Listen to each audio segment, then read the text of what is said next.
ஒரு கஞ்சி காய்ச்சி கொடுத்தவர்களை இரவு நேரம் அகால வேளையில் சென்றுதான் உடுத்த உடுப்போடு கதற கதற கொண்டு வர வேண்டுமா என்ற கேள்வியை நான் இந்த உயர்ந்த சபையிலே கேட்க விரும்புகிறேன். வரிசையிலே கஞ்சிக்காக நின்ற குழந்தைகள் மீது பராஜ் குண்டுகளை வீசி அந்த குழந்தைகள் கொல்லப்பட்டார்கள். இவ்வளவும் இந்த மண்ணிலே நடைபெற்றது. இது செய்தவர் கோட்டபாய ராஜபக்ச.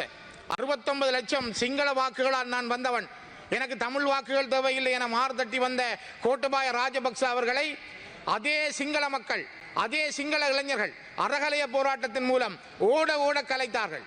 தர்மம் வென்றது. கர்மம் அவரை நாட்டிலே இருந்து அகற்றியது. இருக்க இடமில்லாமல் தெரு தெருவாக திரிந்தார். அந்த இறந்து போன முள்ளிவாய்க்கால் ஆத்மாக்கள் இன்றும் அவரை நிம்மதியாக உறங்க வைக்கவில்லை என்பதைத்தான் நான் இந்த இடத்திலே பதிவு. இந்த சிரட்டையிலே தான் அந்த குழந்தைகள் குடித்து உயிர் தப்பினார்கள், அந்த மக்கள் குடித்து உயிர் தப்பினார்கள். அதனால் ஒரு முள்ளிவாய்க்கால் அடையாளமாக இந்த சிரட்டையை நான் சபாபீடத்துக்கு சமர்ப்பிக்கிறேன். பாலச்சந்திரன் ஒரு சிறுவனுக்கு, நான் அவருக்கு அதிபராக இருந்தவன், எனது பாடசாலையில் அவன் என்னுடைய மாணவன். அந்த மாணவனான பாலச்சந்திரனை நான் இந்த நேரம் நினைக்கிறேன். என்னுடைய மாணவனை நான் நினைக்கிறேன். 6ஆம் வகுப்பு 7ஆம் வகுப்பு படித்த அந்த சிறுவனை உண்பதற்கு பிஸ்கட் கொடுத்து சுட்டுக் கொன்ற ஒரே ஒரு நாடு இலங்கை என்று பதிவு செய்யுங்கள். இந்த கொலையிலே ஈடுபட்டவர்கள், இந்த 1,46,000க்கும் மேற்பட்ட மக்கள் இறப்பதற்கும் கொல்லப்படுவதற்கும் காரணமாக இருந்த இந்த குடும்பத்தை, ராஜபக்ச குடும்பத்தை சேர்ந்தவர்கள் எந்த காலத்திலும் அவர்கள் நிம்மதியோடு இருக்க போவதில்லை என்பதைத்தான் கர்ம வினை என்பதும் அவருடைய வரலாறு என்பதும் அவர்களுக்கு படிப்பிக்கும் என்பதை நான் மீண்டும் மீண்டும் மிக தெளிவாக வலியுறுத்துகிறேன். மூதூர் போலீசார் மிருகங்களாக மாறி மிக கேவலமாக கதற கதற அந்த பெண்களை இரவு கைது செய்திருக்கிறார்கள். ஒரு யுத்தத்தை நடத்துவதற்கு இலங்கைக்கு ஆயுதங்களை வழங்கிய நாடுகள், போராட்டத்தை அளிப்பதற்கு ஆயுதங்களை வழங்கிய நாடுகள் இன்று ஒரு சமாதானம் பேசி நிரந்தரமான அரசியல் தீர்வை ஏற்படுத்த இந்த நாடுகளுக்கு ஏன் தைரியம் வரவில்லை? ஒரு நீதிமன்றம் கட்டளை பிறப்பித்திருக்கிறதா கஞ்சி காய்ச்சக்கூடாது என்று? அல்லது நீதிமன்றம் ஏதாவது உத்தரவு செய்திருக்கிறதா? போலீசாருக்கு உத்தரவு வழங்க யார் அதிகாரம் போலீசுக்கு கொடுத்தது? உலகத்தில் நித்திர கொள்ற நாடுதான் இலங்கை என்று நான் அறிந்தேன். ஆனால் கஞ்சி வழங்குகிறவர்களே கைது செய்கின்ற நாடு இலங்கை என்கிற கேவலத்தை மீண்டும் இலங்கை ஏன் பதிவு செய்கிறது? சின்ன சேனலுக்கு எதாக இருந்தாலும் அது கொஞ்சம் ஆதரவு கொடுங்க. உங்கள் பொண்ணான கையை கொண்டு அந்த பெல்லில் தட்டிடுங்க. அவங்களுக்கு சப்ஸ்கிரைபர் 5-10 ஏறுனா அவங்க மனசு சந்தோஷப்படும். அவங்க வீடியோவும் பாருங்க. இப்பொழுது கூட இந்த நாட்டிலே ஒரு ஜனாதிபதி தேர்தல் பற்றி பேசுகிறார்கள் கௌரவ குழுக்களின் தவிசாளர் அவர்களே. ஆனால் நேற்றைய தினம் 12ஆம் தேதி தமிழ் மக்களுடைய இந்த இன அழிப்பினுடைய வாரம் ஆரம்பித்திருக்கிறது. நான் நேற்று திருவண்ணாமலை மாவட்டத்தினுடைய சீனன்வெளி என்கிற கிராமத்திலே அந்த மக்களோடு முள்ளிவாய்க்கால் கஞ்சி அறிந்தி அவரோடு நான் அந்த விடயங்களை ஆராய்ந்திருந்தேன்.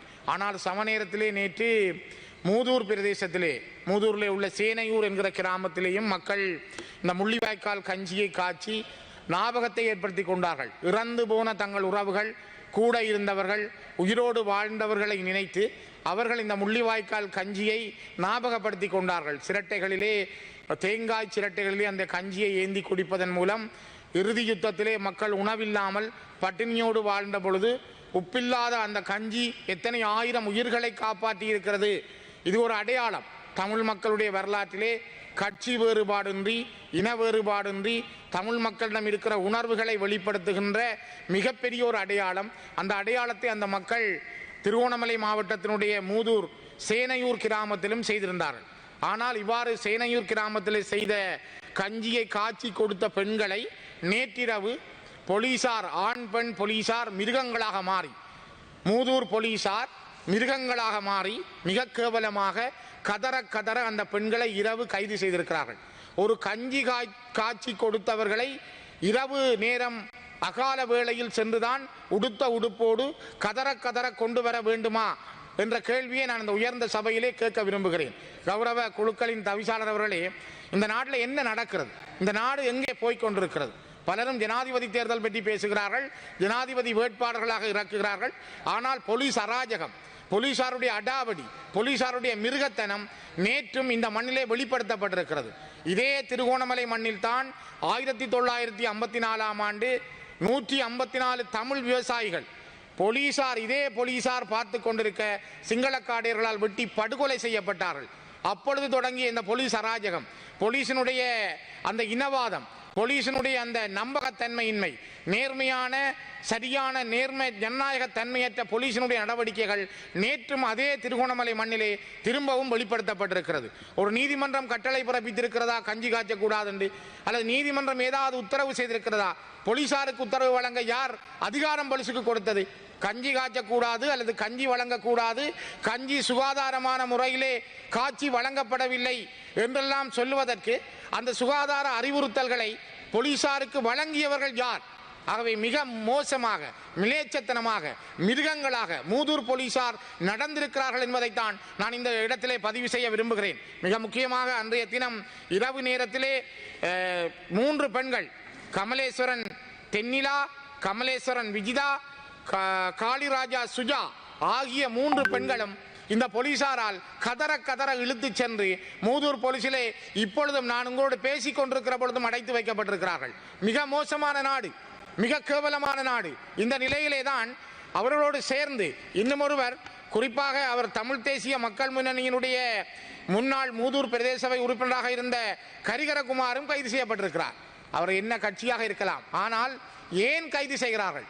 ஒரு கஞ்சி வழங்கியதற்காக கைது செய்கின்ற நாடு இலங்கை என்கிற கேவலம் ஏன் இந்த இலங்கைக்கு? உலகத்தில் நித்திர கொள்ற நாடுதான் இலங்கை என்று நான் அறிந்தேன். ஆனால் கஞ்சி வழங்குகிறவர்களையே கைது செய்கின்ற நாடு இலங்கை என்கிற கேவலத்தை மீண்டும் இலங்கை ஏன் பதிவு செய்கிறது? ஆகவே இந்த உயர்ந்த சபையினூடாக ஜனாதிபதியினுடைய கவனத்துக்கும் தருகிறேன். நீங்கள் தெரு தெருவாக வீதி வீதியாக வெசாக் வருகிற பொழுது உணவு வழங்குகிறீர்கள், நீங்கள் கஞ்சி வழங்குகிறீர்கள், நீங்கள் சாப்பாடு வழங்குகிறீர்கள். அப்பொழுது யாராவது சுகாதாரம் பற்றி கேட்டார்களா? அல்ல யாரும் அதை வேண்டாம் என்று சொன்னார்களா? ஆனால் இந்த மக்கள் 15 வருடங்களுக்கு முதல் துடிக்க துடிக்க கொல்லப்பட்ட பொழுது, பால்சோறு வழங்கி நீங்கள் கொண்டாடிய பொழுதும் அதனை பார்த்து பொறுத்து கொண்டிருந்தவர்கள் தமிழர்கள். ஆனால் இப்பொழுது ஒரு கஞ்சி வழங்குகிற பொழுது போலீசாருடைய அராஜகத்தை நிறுத்துங்கள். இது நாட்டிலே நல்லிணக்கம் சமாதானம் பற்றி எல்லாம் பேசுகின்ற அமைப்புகள், இங்கே இருக்கிற தொண்டு நிறுவனங்கள், நீங்கள் முதல் கண்களை விழித்து பாருங்கள். யாருக்கு நல்லிணக்கம் தேவை, யாருக்கு சமாதானம் தேவை, யார் பாதிக்கப்பட்டிருக்கிறார்கள், யாருக்கு இது தேவை என்பதை, எவருடைய மனங்கள் திருத்தப்பட வேண்டும் என்பதை, யாருடைய அராஜகங்கள் திருத்தப்பட வேண்டும் என்பதை இந்த இலங்கையில் இருக்கின்ற பல்வேறுபட்ட தொண்டு நிறுவனங்களும் சமாதானம் விரும்புகின்ற நல்லிணக்கம் விரும்புகின்ற அமைப்புகள் முதலிலே உங்களுடைய கருத்திலே கொண்டு வாருங்கள் என்பதை நான் இந்த இடத்திலே பதிவு செய்கிறேன். மிக முக்கியமாக இவ்வாறான அராஜகம் நடைபெறுகிற பொழுதுதான் கௌரவ தவிசாளர் அவர்களே, சர்வதேச மன்னிப்பு சபையினுடைய செயலாளர் நாயகம் அக்னஸ் கெலமாட் அவர்களும் இலங்கை வருகிறார். அவர் வருகிற 18ஆம் தேதி முள்ளிவாய்க்கால் நினைவேந்தல் நிகழ்விலே பங்கு கொள்கிறார் என செய்திகளை நான் பார்த்தேன். நேற்றைய தினம் வீரகேசரி பத்திரிகையினுடைய 2ஆம் பக்கத்திலே நான் இந்த செய்தியை பார்த்தேன். நான் சில பத்திரிகை, இன்னும் தினக்குரல் பத்திரிகையிலே இந்த செய்தியை பார்த்தேன். நேற்றைய தினம் வந்த பத்திரிகை செய்திகளின் அடிப்படையில் அக்னஸ் கெலமாட் அவர் சர்வதேச மன்னிப்பு சபையினுடைய செயலாளர் நாயகம் அவர்கள் இங்கே வந்து 18ஆம் தேதி முள்ளிவாய்க்கால் நிகழ்வுகளிலும் கலந்து கொள்ள இருக்கிறார் என்று நான், அம்மையார் அவர்களே, மன்னிப்பு சபையினுடைய அம்மையார் அவர்களே, நான் உங்களுக்கும் இந்த முன்னுக்கு நீங்கள் வர முதலே இந்த உயர்ந்த சபையினூடாக சொல்கிறேன். இங்கே நல்லிணக்கம் இல்லை, சமாதானம் இல்லை, இங்கே இருக்கின்ற போலீஸ் அராஜகம் ஒரு கஞ்சிக்கு கூட மக்களை தெருவிலே அடித்து இழுத்து போலீஸ் நிலையம் கொண்டு செல்கிறது. ஆகவே இந்த விடயங்களை உங்கள் கவனத்துக்கும் நாங்கள் சமர்ப்பிக்கிறோம். மிக முக்கியமாக யுத்தத்தின் போது இடம்பெற்ற போர்க்குற்றங்கள், மனித உரிமை மீறல்கள் மற்றும் மனித குலத்துக்கு எதிரான வன்முறைகள் என்பன தொடர்பில் உண்மை, நீதி மற்றும் பொறுப்புக்கூறல் என்பன உறுதிப்படுத்தப்பட வேண்டும் என சர்வதேச மன்னிப்பு சபை தொடர்ச்சியாக வலியுறுத்தி வருகிறது. லண்டனை, பிரித்தானியாவை மையமாக கொண்டிருக்கின்ற இந்த சர்வதேச மன்னிப்பு சபை இந்த விடயங்களை, பொறுப்புக்கூறல், மனித உரிமை, இந்த விடயங்களில் அடிக்கடி வலியுறுத்துகிறார்கள். ஆனால் இலங்கையில் அது நடந்திருக்கிறதா? யாராவது அதை செய்கிறார்களா? யாராவது இதை பின்பற்றி இருக்கிறார்களா? மிக கேவலமாக இதனை கொண்டு செல்வதில் தான் இப்பொழுது இருக்கிற தலைவர்களும் செயல்படுகிறார்கள் என்பதைத்தான் நான் இந்த இடத்திலே பதிவு செய்ய விரும்புகிறேன். மிக முக்கியமாக யுத்தம் நடைபெற்ற பொழுது கௌரவ தவிசாளர் அவர்களே, கோட்டபாய ராஜபக்ச அவர்கள் அப்பொழுது பாதுகாப்புத்துறை செயலாளராக இருந்தார். அவர் சொன்னார், யுத்தம் நடக்கிற பிரதேசங்களிலே 75,000 மக்கள் இருக்கிறார்கள் என்று. ஆனால் யுத்தம் முடிந்த பிறகு 4,10,000க்கும் மேற்பட்ட மக்கள் வவுனியா இடைத்தங்கல் முகாம்களுக்கு கொண்டு வரப்பட்டார்கள். 75,000 மக்களுக்கு உணவு அனுப்பி 4 லட்சம் மக்களை பட்டினியிலே போட்டு பட்டினியால் இந்த மக்கள் கொல்லப்பட்டார்கள். 4 லட்சம் மக்களில் எத்தனை பேர் பட்டினியால் கொல்லப்பட்டார்கள்? 4,10,000 வரையான மக்கள் தான் இங்கே வந்தார்கள் என்றால் எத்தனை ஆயிரம் மக்கள் அங்கே கொன்றொழிக்கப்பட்டார்கள். வரிசையிலே கஞ்சிக்காக நின்ற குழந்தைகள் மீது பராஜ் குண்டுகளை வீசி அந்த குழந்தைகள் கொல்லப்பட்டார்கள். இவ்வளவும் இந்த மண்ணிலே நடைபெற்றது. இது செய்தவர் கோட்டபாய ராஜபக்ச. 69 லட்சம் சிங்கள வாக்குகளால் நான் வந்தவன், எனக்கு தமிழ் வாக்குகள் தேவையில்லை என மார்தட்டி வந்த கோட்டபாய ராஜபக்ச அவர்களை அதே சிங்கள மக்கள், அதே சிங்கள இளைஞர்கள் அறகலைய போராட்டத்தின் மூலம் ஓட ஓட கலைத்தார்கள். தர்மம் வென்றது. கர்மம் அவரை நாட்டிலே இருந்து அகற்றியது. இருக்க இடமில்லாமல் தெரு தெருவாக திரிந்தார். அந்த இறந்து போன முள்ளிவாய்க்கால் ஆத்மாக்கள் இன்றும் அவரை நிம்மதியாக உறங்க வைக்கவில்லை என்பதைத்தான் நான் இந்த இடத்திலே பதிவு செய்ய விரும்புகிறேன். மிக முக்கியமாக இந்த கொலையிலே ஈடுபட்டவர்கள், இந்த 1,46,000க்கும் மேற்பட்ட மக்கள் இறப்பதற்கும் கொல்லப்படுவதற்கும் காரணமாக இருந்த இந்த குடும்பத்தை, ராஜபக்ச குடும்பத்தை சேர்ந்தவர்கள் எந்த காலத்திலும் அவர்கள் நிம்மதியோடு இருக்க போவதில்லை என்பதைத்தான் கர்ம வினை என்பதும் அவருடைய வரலாறு என்பதும் அவர்களுக்கு படிப்பிக்கும் என்பதை நான் மீண்டும் மீண்டும் மிக தெளிவாக வலியுறுத்துகிறேன். மிக முக்கியமாக 75,000 மக்களுக்கு உணவனுப்பி அவர்கள் தான் இருக்கிறார்கள். 75,000 பேர் தான் இருக்கிறார்கள். அங்கே 4 லட்சம் மக்கள் இல்லை என்று பொய் சொன்னவர்களுக்கு இந்த உலகம் என்ன தண்டனை வழங்கப் போகிறது? இறுதி யுத்தம் நடக்கிறது. மக்கள் இடம்பெயர்ந்து போய் கொண்டிருக்கிறார்கள். மன்னாரிலே இருந்து வந்த மக்கள் மல்லாவிலே குடியேறினார்கள். மல்லாவிலே இருந்து வந்த மக்கள் கிளிநொச்சியிலே குடியேறினார்கள். கிளிநொச்சியிலே இருக்கிற மக்கள் முள்ளிவாய்க்கால் நோக்கி போகிற பொழுது கிளிநொச்சியிலே இருந்த ஐக்கிய நாடுகள் சபையினுடைய நிறுவனங்களை நோக்கி எங்களை காப்பாற்றுங்கள், நீங்கள் போகாதீர்கள், இந்த நாட்டை விட்டு போகாதீர்கள், எங்களோடு நில்லுங்கள், எங்களை காப்பாற்றுங்கள் என்று கதற கதற கண்ணீரோடு கேட்டார்கள். இந்த உலக நாடுகள் என்ன செய்தது? யுஎன் நிறுவனங்கள் என்ன செய்தது? அவ்வளவு மக்களையும் தெருவிலை விட்டு அவர்கள் ஓடி தப்பிக்கொண்டார்கள். ஆனால் அவர்கள் ஓடியதால் எத்தனை ஆயிரம் பேர் அந்த மண்ணிலே கொல்லப்பட்டார்கள். ஆகவே இன்று சர்வதேச சமூகம், யுஎன் நிறுவனங்கள், ஐக்கிய நாடுகள் சபை, நீங்கள் பொறுப்பு சொல்ல வேண்டும். இந்த நாடுகள் ஒவ்வொன்றுக்கும் கடமை இருக்கிறது. நான் அண்மையிலே யாழ்ப்பாணத்திலே எரிக் சொல்கைம் அவர்கள் நோர்வேயின் சமாதான தூதுவரை சந்தித்த பொழுது கூட நான் அவருக்கு சொன்னேன், உலகத்திலே சமாதான தூதுவராக செயல்பட்டு தோல்வி கண்ட ஒரே ஒரு நபர் நீங்களாகத்தான் இருக்க முடியும் என்று. கிட்டத்தட்ட 10 ஆண்டுகளுக்கு மேல் சமாதானம் பேசி தோல்வி கண்ட ஒரு சமாதான தூதுவரை நான் சந்திக்கிறேன், நான் கவலைப்படுகிறேன் என்று நான் அவருக்கு பதிவு செய்தேன். அவரும் சொன்னார், தன்னுடைய வாழ்க்கையில் அது மறக்க முடியாதது. நானும் ஒரு தோல்வி கண்ட சமாதான தூதுவனாக, நான் ஒரு மக்களுக்கான, தமிழ் மக்களுக்கான ஒரு நிரந்தர தீர்வை பெற்றுக் கொடுக்க முடியாதவனாக, சமாதானத்தில் வெற்றி பெற முடியாதவனாக இருக்கிறேன் என்ற உண்மையை ஏற்றுக்கொள்கிறேன் என்றும் அவர் எனக்கு குறிப்பிட்டிருந்தார். ஆகவே இந்த வரலாறு என்பது மிக மிக முக்கியமானது. ஆயிரக்கணக்கானவர்கள் கொல்லப்பட்டிருந்த பொழுதும் இன்று வரை நீதி கிடைக்கவில்லை. வெள்ளை கொடியோடு வந்தவர்களுக்கு என்ன நடந்தது? நடேசன், விடுதலை புலிகளுடைய அரசியல் துறை பொறுப்பாளர் நடேசன், அவரோடு புலித்தேவன், இன்னும் பல போராளிகள் சரணடைந்திருந்தார்கள், வெள்ளை கொடியோடு வந்திருந்தார்கள். இவர்களுக்கு என்ன நடந்தது? இன்று வரை யார் அந்த நீதியை சொல்லுகிறார்கள்? அவர்கள் வெள்ளை கொடியோடு வந்தவர்களை சுட்டுக் கொன்ற ஒரே ஒரு நாடு, அதற்கு துணை இருப்பதில் நோர்வே தூதுவருக்கும் பங்கு இருக்கிறது. ஏன் காப்பாற்ற முடியவில்லை? யாருடைய அனுசரணையோடு அவர்கள் வந்தார்கள்? உங்களால் என்ன செய்ய முடிந்தது? ஆகவே சர்வதேச சமூகம், எப்படி நீங்கள் தமிழர்களை தெருவிலே விட்டீர்கள்? இன்றும் ஏன் இந்த அளவு தூரம் தமிழர்கள் தெருவில் நிற்பதற்கு யார் காரணம்? ஒரு யுத்தத்தை நடத்துவதற்கு இலங்கைக்கு ஆயுதங்களை வழங்கிய நாடுகள், போராட்டத்தை அளிப்பதற்கு ஆயுதங்களை வழங்கிய நாடுகள், இன்று ஒரு சமாதானம் பேசி நிரந்தரமான அரசியல் தீர்வை ஏற்படுத்த இந்த நாடுகளுக்கு ஏன் தைரியம் வரவில்லை? ஏன் இந்த நாடுகளால் இலங்கைக்கு ஒரு அழுத்தத்தை கொடுக்க முடியவில்லை? ஆகவே நாங்கள் பேச முடியாத மனிதர்களாக, அனாதைகளாக, உலக பந்திலே நாங்கள் தள்ளப்பட்ட ஒரு இனமாக நாங்கள் இருக்கிறோம். ஒரு தமிழ் தேசிய இனம் இந்த மண்ணிலே தன்னுடைய தேசிய வாழ்விலிருந்து அழிக்கப்பட்டிருக்கிறது. தொடர்ந்தும் அழிக்கப்பட்டு கொண்டே போகிறது. தொடர்ந்தும் அந்த மக்களுடைய நிலம் பறிக்கப்படுகிறது, அவருடைய உரிமைகள் பறிக்கப்படுகிறது, அவர்களுடைய வாழ்க்கையினுடைய ஒவ்வொரு செயல்பாடுகளும் தடுக்கப்படுகிறது. ஆகவே அவர்கள் வாழ முடியாதவர்களாக இருக்கிறார்கள். ஆகவேதான் கௌரவ தலைமை தாங்கும் உறுப்பினர்களே, நான் இந்த இடத்திலே இன்றைய நாட்களை பதிவு செய்கிறேன். நாங்கள் நின்று பேசுகின்ற பொழுதெல்லாம் மிக வேதனையோடும் நாங்கள் இந்த மண்ணில் இருக்கின்ற வலிகளோடும் தான் நான் இந்த இடத்திலே இந்த உணர்வுகளை பதிவு செய்கிறேன். இசை பெரியா என்கிற எங்களுடைய சகோதரி எவ்வாறு ஒவ்வொரு கொடிய இராணுவ வீரர்களாலும், அவர்களை வீரர்கள் என்று நான் சொல்லவில்லை, அந்த கொடிய இராணுவத்தினரால் அழைத்து செல்லப்பட்டு சுட்டுக் கொல்லப்பட்டார். பாலச்சந்திரன் ஒரு சிறுவனுக்கு, நான் அவருக்கு அதிபராக இருந்தவன், எனது பாடசாலையில் அவன் என்னுடைய மாணவன். அந்த மாணவனான பாலச்சந்திரனை நான் இந்த நேரம் நினைக்கிறேன், என்னுடைய மாணவனை நான் நினைக்கிறேன். 6ஆம் வகுப்பு 7ஆம் வகுப்பு படித்த அந்த சிறுவனை உண்பதற்கு பிஸ்கட் கொடுத்து சுட்டுக் கொன்ற ஒரே ஒரு நாடு இலங்கை என்று பதிவு செய்யுங்கள். அவ்வளவு கேவலமான நாடு என்று பதிவு செய்யுங்கள். ஏனென்றால் ஒரு சிறுவனுக்கு ஒரு தலைவர் பிரபாகரனுடைய மகன் என்ற காரணத்தினால் அவனுக்கு பிஸ்கட் கொடுத்து சுட்டுக் கொன்ற நாடு இலங்கை. அவ்வளவு மோசமான இந்த இலங்கை நாட்டிலே நாங்கள் இந்த 15 வருடங்களுக்கு முதல் நடந்ததை சிந்தித்து பார்க்கிற பொழுது உடம்பு நடுங்குகிறது. எங்களுடைய வலிகளை சுமந்து நிற்கிறோம், வேதனைகளோடு நிற்கிறோம். உலகம் எங்களுக்கு இன்னொரு தீர்வை முன்வைக்கவில்லை. இலங்கையில் இருக்கிற தலைவர்கள் எந்த தீர்வையும் முன்வைக்க தயாரில்லை. அடுத்த தேர்தல் பற்றி சிந்திக்கிறார்கள், யார் வெல்வது பற்றி சிந்திக்கிறார்கள், யார் ஜனாதிபதியாக வரலாம் என்று சிந்திக்கிறார்கள். ஆனால் இங்கே என்ன நடந்தது? இங்கே நடைபெற்ற இன அழிப்பு என்ன? இங்கே நடந்த ஒரு தேசிய இனம் கொத்து கொத்தாக எப்படி கொல்லப்பட்டது? அவர்களுக்கு என்ன நடந்தது?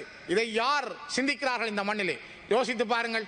மிக முக்கியமாக பாலகுமார், விடுதலை புலிகளுடைய மூத்த உறுப்பினர் பாலகுமார், அவருடைய மகன் சூரியதேவன் இராணுவத்திடம் சரணடைந்ததை பிபிசியினுடைய செய்தியாளர் பிரான்சிஸ் கரிசன் அவர்கள் தன்னுடைய ட்விட்டரிலே மிக தெளிவாக வெளியிட்டிருந்தார். அந்த நேரத்திலே பாலகுமார் அவர்களும் அவருடைய மகனும் உள்ளே வந்து இராணுவத்திடம் இருப்பதும் இராணுவ சப்பாத்து கால்களோடு இராணுவத்தினர் சுத்தி நிற்கின்ற படங்களை லங்கா கார்டியன் பத்திரிகை வெளியிட்டிருந்தது, தினக்குரல் பத்திரிகை வெளியிட்டிருந்தது, அந்த படங்களோடு வெளியிட்டிருந்தது. பிரான்சிஸ் கரிசன் பிபிசியினுடைய அப்போதைய செய்தியாளர் அவர் வெளியிட்டிருந்தார்.